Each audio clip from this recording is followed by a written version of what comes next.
Hello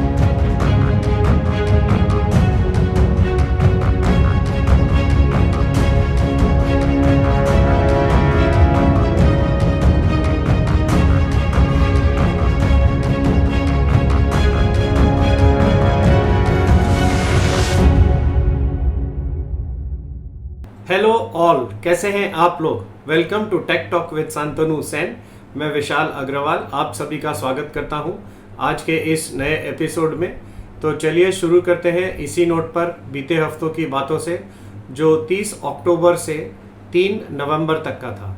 1 नवंबर को America में fade की पॉलिसी के 2 दिवसीय मीटिंग के बाद अनाउंसमेंट किया गया कि इस बार पॉलिसी में के रेट में कोई भी हाइक नहीं किया जाएगा। फेड चेयरमैन जेरोम पॉवेल ने दूसरी बार इंटरेस्ट रेट्स में कोई भी छेड़छाड़ ना करने का निर्णय किया।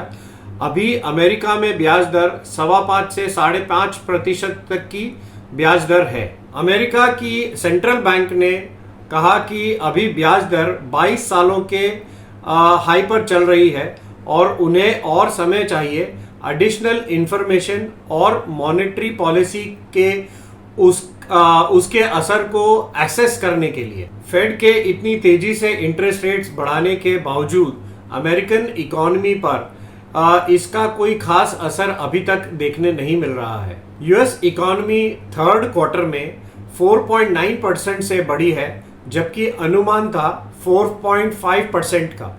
फेड चेयरमैन ने बताया कि उन्होंने अभी तक रेट बढ़ाने के लिए जगह छोड़ी हुई है।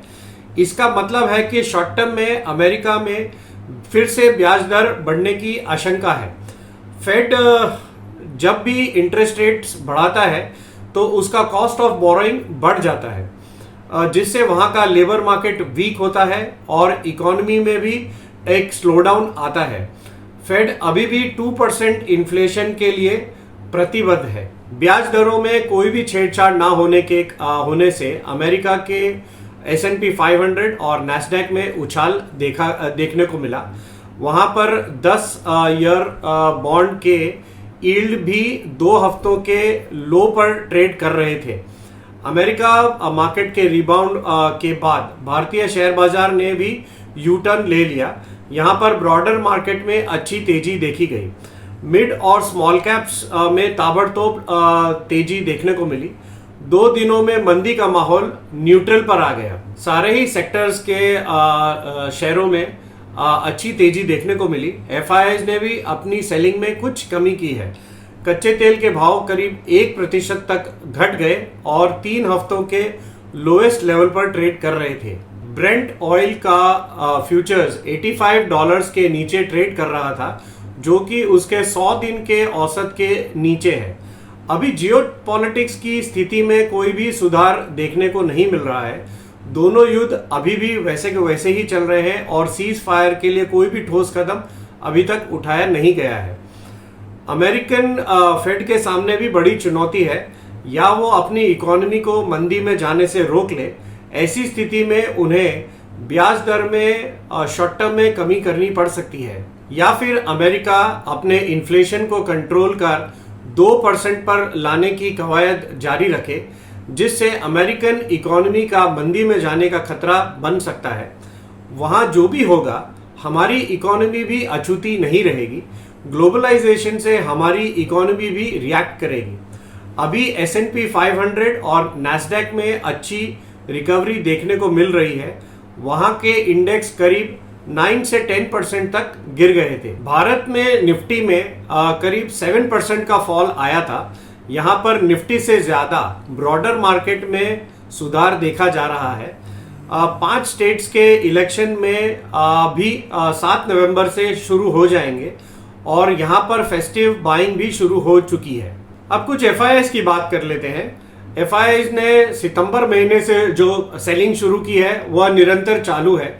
सितंबर महीने में उन्होंने 26,692 करोड़ की सेलिंग की थी, जो अक्टूबर में भी उनकी सेलिंग का आंकड़ा 29,052 करोड़ का रहा और इस महीने के शुरुआती हफ्ते में भी उन्होंने अभी तक 3,064 करोड़ की सेलिंग कर दिए हैं। कोटक बैंक की subsidiary company Kotak general insurance ने अपना 51% हिस्सा यूरोप की दिग्गज इंश्योरेंस कंपनी जूरिक इंश्योरेंस को करीब 4,000 करोड़ में बेच दिया है।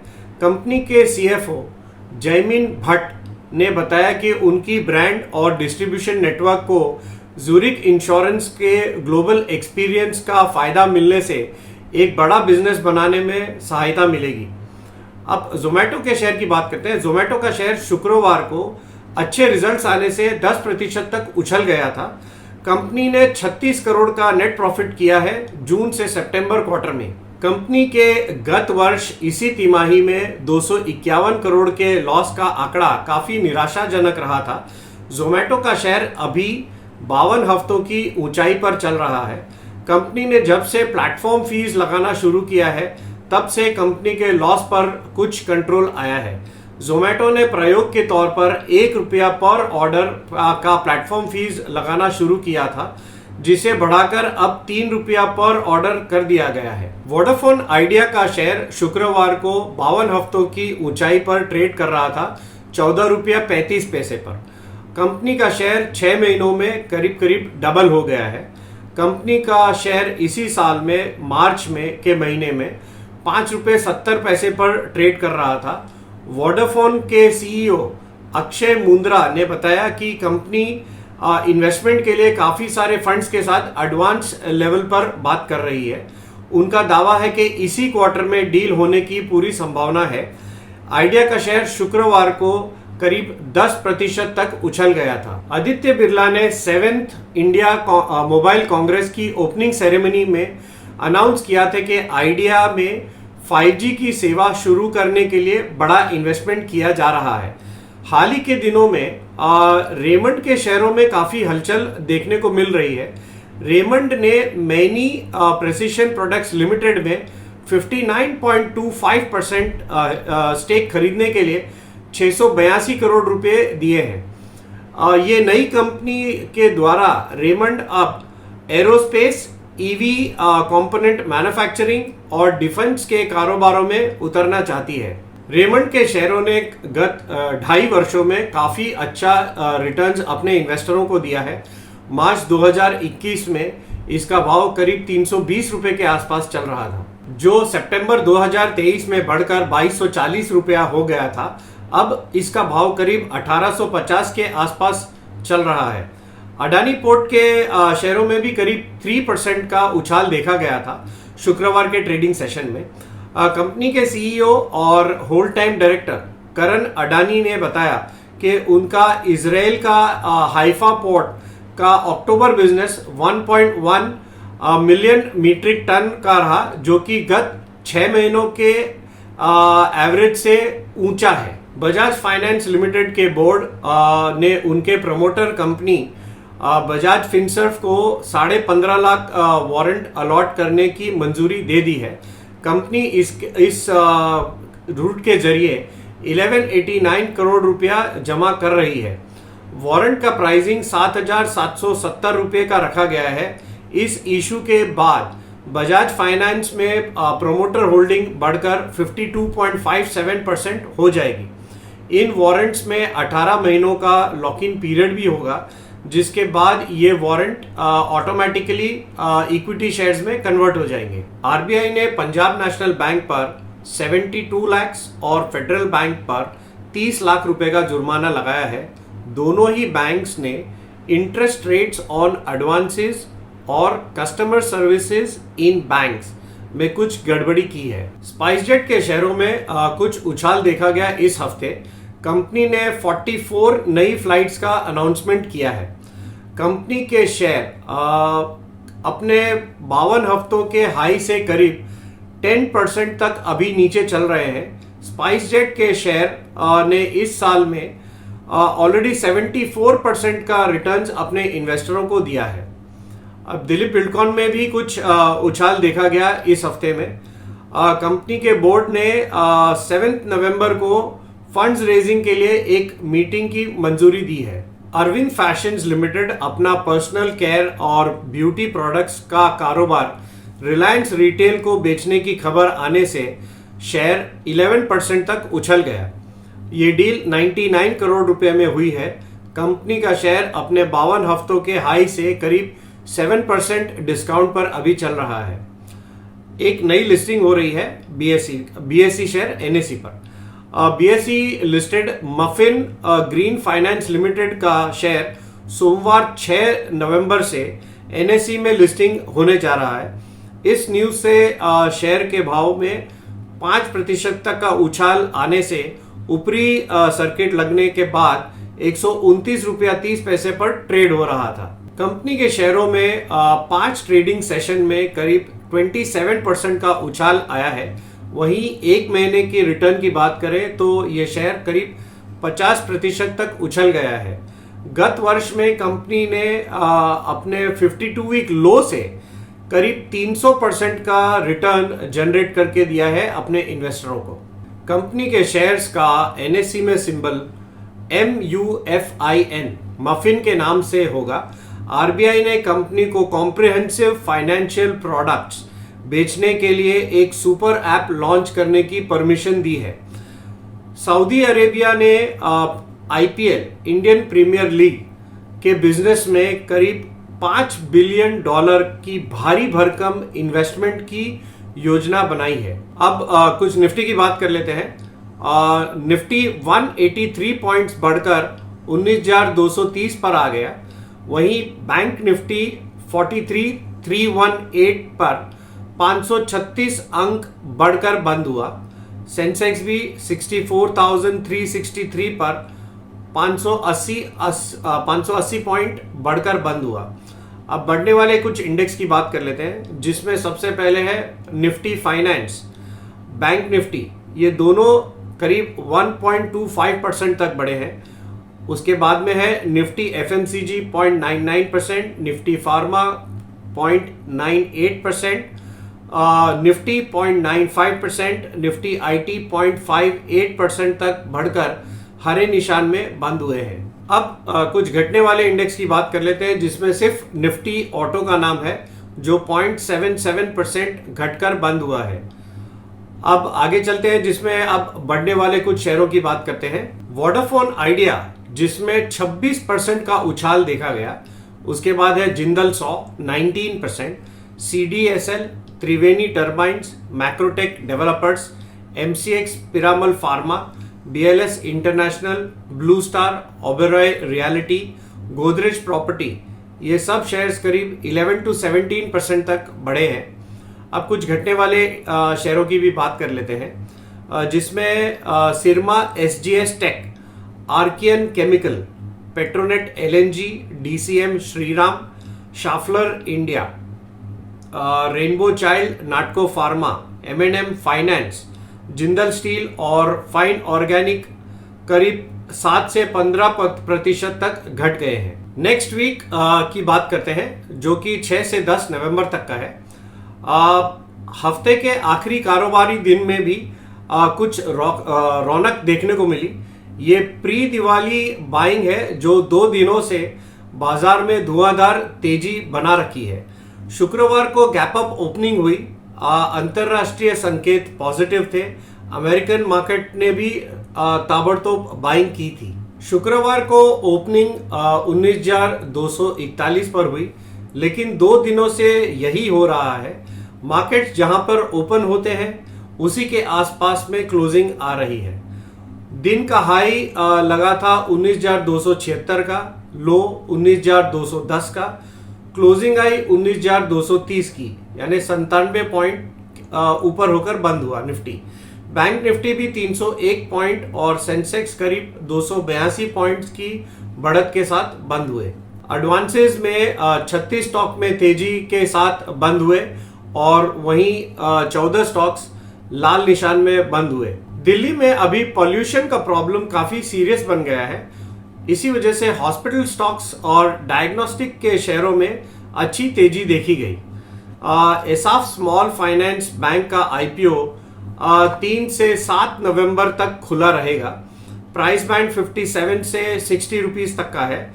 पहले ही दिन ये शेयर करीब 1.83 टाइम्स ओवर सब्सक्राइब हो गया। टोटल इशू का साइज 463 करोड़ का है, जिसमें से 390.70 करोड़ का फ्रेश आईपीओ होगा, 72.3 करोड़ का ओएफएस है। अब आगे क्या होगा? देखिए, दिवाली से पहले अच्छी तेजी तो बन गई है। कहाँ हम 18,800 के आसपास दस्तक दे रहे थे और अब हम करीब 19,200 के आसपास में ट्रेड कर रहे हैं।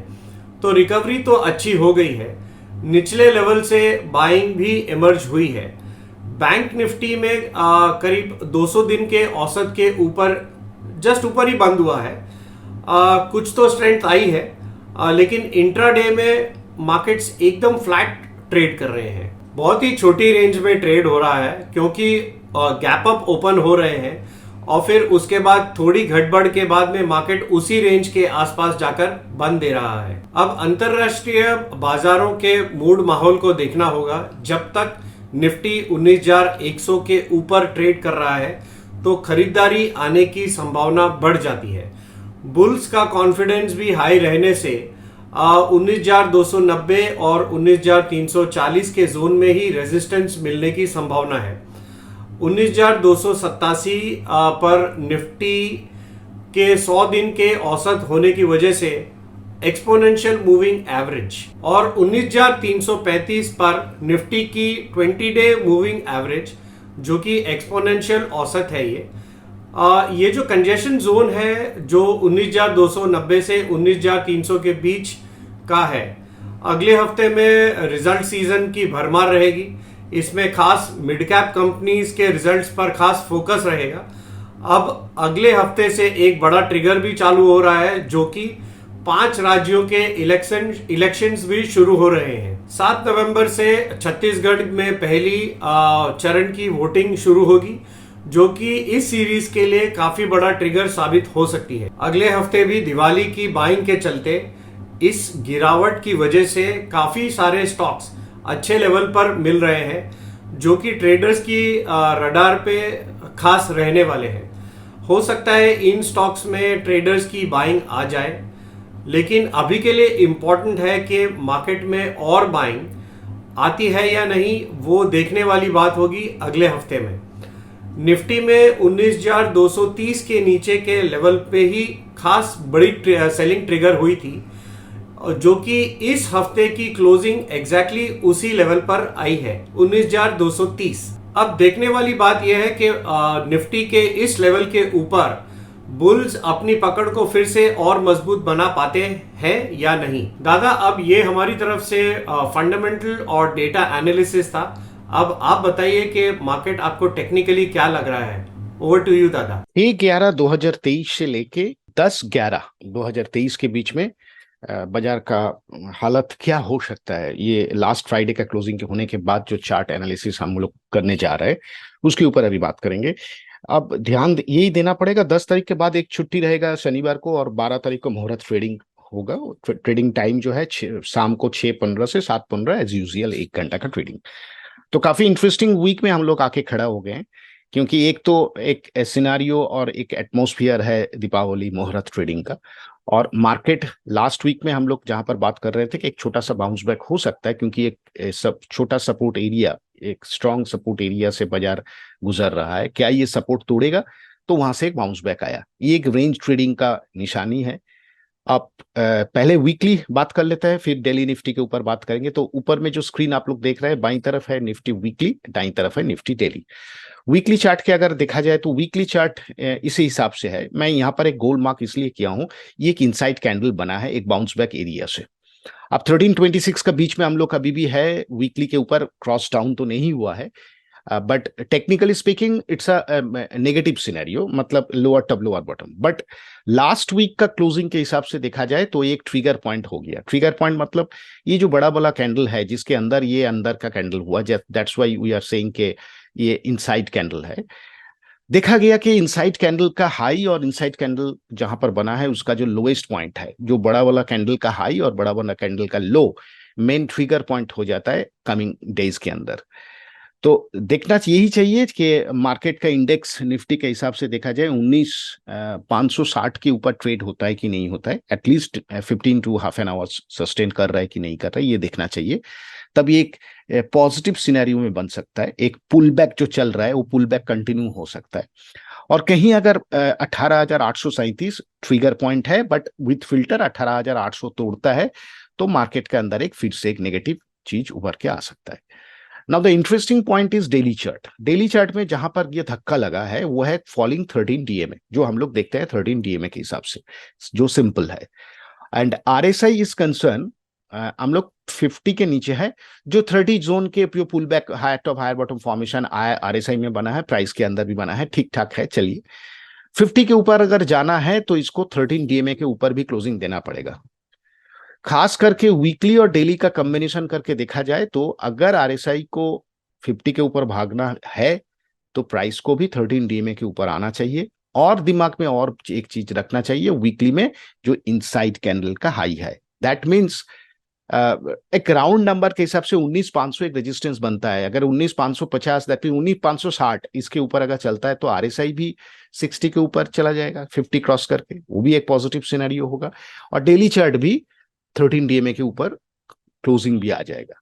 तो दैट्स वाई मैं इंटरेस्टिंग इसलिए बोल रहा हूं, क्या ये पुल बैक और थोड़ा सा खींच सकता है ऊपर के बाजार, और नहीं तो बाजार अगर फिजल आउट होता है मुहूर्त ट्रेडिंग का पहले, वो बाजार के लिए खराब हो सकता है। और खास करके अगर 18,800 तोड़ता है तो देखना ये पड़ेगा। अब ये टेक्निकली सोच विचार आप लोग को भी करना पड़ेगा, घर पे आप लोग चार्ट देखते रहिए कि किस तरफ बाजार का दिशा अभी नेक्स्ट वीक में सेटल हो रहा है, खास करके index point of view. Stock specific movement तो चल ही रहा है, वो आप लोग भी देख रहे हैं। तो दैट्स वाई इसी जगह में आके निफ्टी ऐसा करके खड़ा हुआ है। नेक्स्ट वीक वेरी वाइटल हो जाएगा। सपोर्ट और रेजिस्टेंस हम लोग नेक्स्ट स्लाइड में देखेंगे, लेकिन दिमाग में यही रखिए पुल बैक जो चल रहा है वो पुल बैक ही चल, अब लोग अभी हम लोग मानेंगे, कोई ट्रेंड चेंज का निशानी अभी तक तो बना नहीं है। चलिए हम लोग का नेक्स्ट सेगमेंट बैंक निफ्टी के ऊपर। लाइक निफ्टी, बैंक निफ्टी भी ज्यादा वीक तो था, वीक अभी भी है। यहां पर भी एक इनसाइड कैंडल बना है। अगर बैंक निफ्टी को ये मंदी से उभरना है और ये टेक्निकली जो लोअर टॉप लोअर बॉटम से बाजार जो चल रहा है, तो रेंज का लोअर हिस्से में हिट करके बाजार यहाँ पर थोड़ा पुल बैक तो किया है। लास्ट वीक में एक वाइट कैंडल बना है, लेकिन ये एक इनसाइड कैंडल हो गया जैसे technically speaking in the Nifty chart. But interesting development daily chart के अंदर हुआ है। 13 डीएमए के ऊपर क्लोजिंग आया।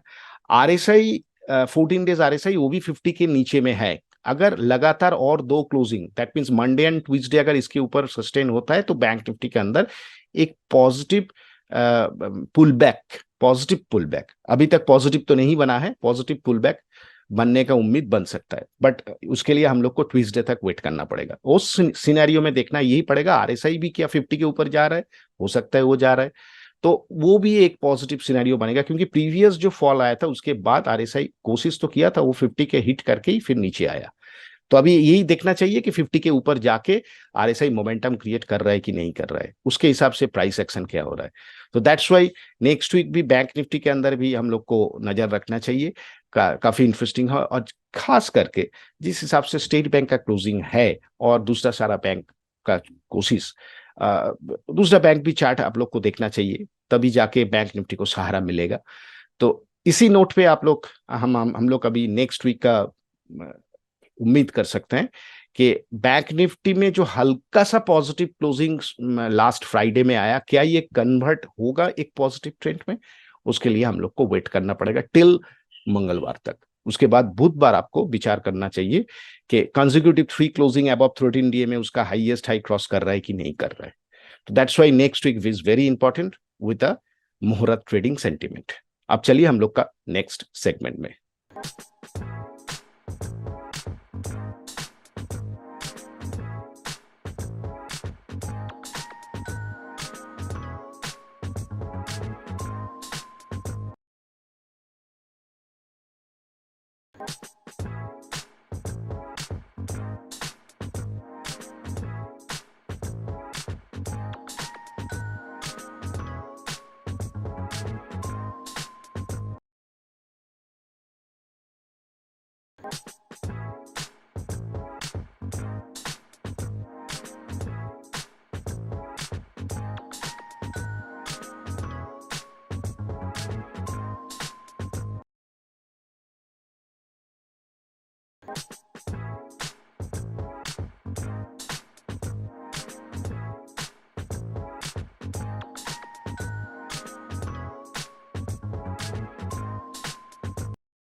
निफ्टी और बैंक निफ्टी के लेवल्स बताने के लिए थैंक यू दादा।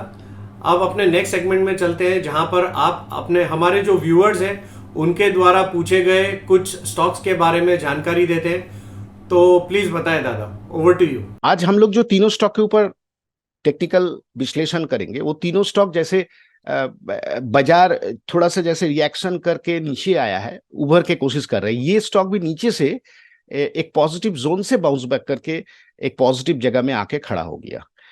तो इसके लिए तीनों स्टॉक जो है हम आज विश्लेषण करेंगे। इसके लिए स्टेट बैंक ऑफ इंडिया, एक छोटा सा स्टॉक है एएमडी इंडस्ट्री, और फाइनल स्टॉक है इंडो काउंट ICIL। तो पहले स्टेट बैंक से शुरू करते हैं। हालांकि हम बैंक निफ्टी में अंदर आपको बोले हैं कि ऐसा ऐसा बात हुआ है, तो चार्ट में तो कोई पॉजिटिव चीज तो बना नहीं है, लेकिन छोटा सा जो बाउंस बैक हुआ है, क्या ये कन्वर्ट होगा एक पॉजिटिव जोन में? क्योंकि 1326 जिस हिसाब से वीकली खड़ा है, कहीं अगर थोड़ा सा भी नेगेटिव क्लोजिंग आ जाता है बैंक निफ्टी के अंदर, स्टेट बैंक के अंदर, तो ये क्रॉस डाउन का निशानी होगा, जो कि एक अच्छा साइन नहीं है। लास्ट 2 वीक का जो कैंडल बना है, यहाँ पर एक लॉन्ग लेग डोजी बना, उसका एक कंफर्मेशन व्हाइट कैंडल तो हुआ है, और उसका बॉडी का साइज भी अच्छा है। तो उस हिसाब से देखा जाए स्टेट बैंक के ऊपर एक नजर रखना चाहिए, क्योंकि प्राइस चार्ट इज कंसर्न थोड़ा पॉजिटिव इंडिकेशन प्राइस जो पुल बैक किया लास्ट वीक में दिया है। ट्रेंड इज कंसर्न, अभी तक ट्रेंड का कोई अता पता नहीं है, एटलीस्ट पॉजिटिव के हिसाब से, नेगेटिव ही है। ओवरसोल्ड जोन से पुल बैक हुआ है, दैट्स व्हाई स्टोकेस्टिक्स थोड़ा नीचे से घूमने का कोशिश कर रहा है। As per the RSI chart is concern, RSI weekly भी ऊपर की तरफ मुंह घुमा के रखा है। क्या ये कंटिन्यू होगा कि नहीं कंटिन्यू हुआ, तो नेक्स्ट वीक के हिसाब से आप लोग को देखना चाहिए, बट ये स्टॉक रेडार में रखना चाहिए।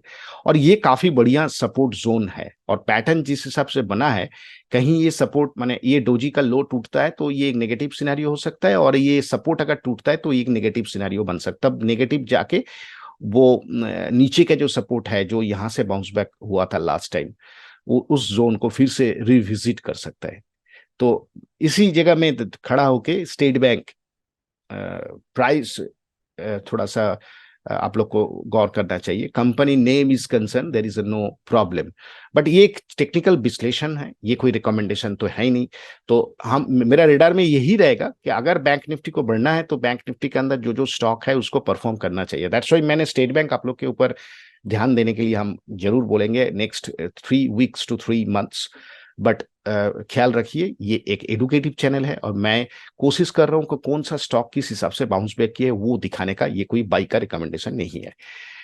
एएमडी इंडस्ट्री छोटा स्टॉक है, ज्यादा नाम तो है नहीं, लेकिन जिस हिसाब से प्राइस एक्शन हुआ है, अगर देखा जाए तो एक यहाँ पर एक सॉसर बना था, उसके बाद उसका ब्रेकआउट, फिर रीटेस्ट, वो पैटर्न के हिसाब से देखा जाए उस जोन को, फिर वहां पर कंसोलिडेशन करके लास्ट वीक में 1326 का जो क्रॉसओवर हुआ था उसका फॉलो अप हुआ है।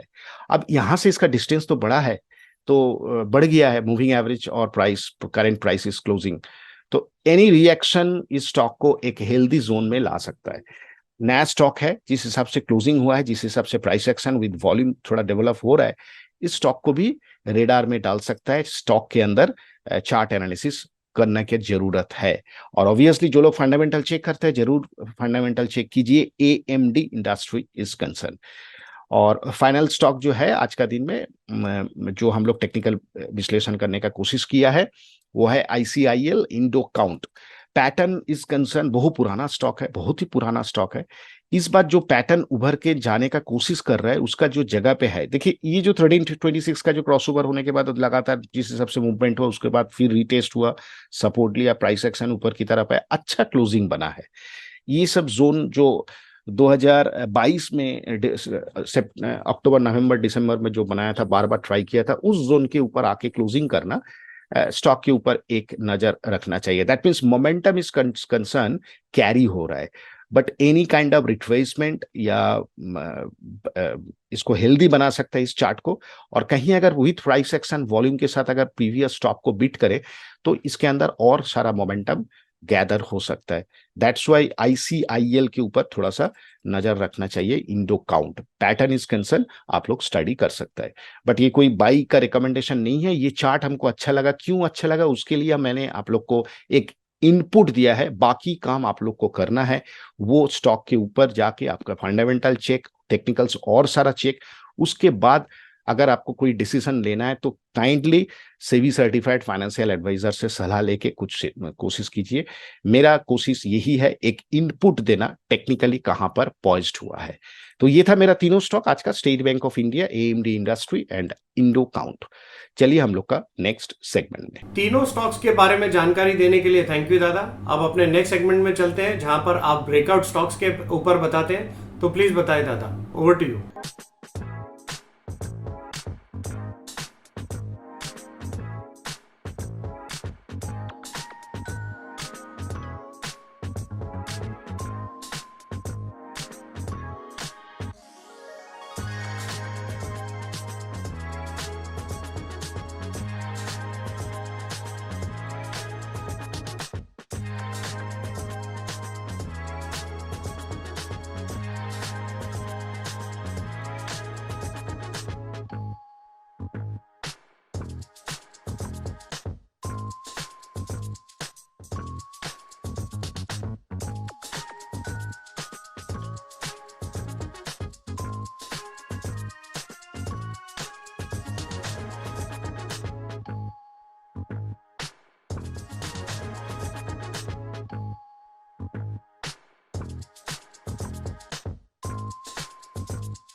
ब्रेकआउट स्टॉक्स बताने के लिए थैंक यू दादा। अब हमारे लास्ट सेगमेंट में चलते हैं जहां पर हमारा एक डिस्क्लेमर रहता है। This is a completely educative channel. हम यहाँ पर सिर्फ और सिर्फ एजुकेशन पर्पस के हिसाब से ही बातचीत करते हैं, व्यूज शेयर करते हैं। हमारी गुजारिश है कि हमारे जितने भी व्यूअर्स हैं, ट्रेडर्स हैं, इन्वेस्टर्स हैं, जो भी हमारा चैनल देखते हैं, वो अपना कोई भी ट्रेड लेने से पहले अपनी सोच समझ के साथ या किसी सेबी रजिस्टर्ड एनालिस्ट की सोच समझ के साथ ही ट्रेड करें। We will not be responsible for anything. Thank you, bye.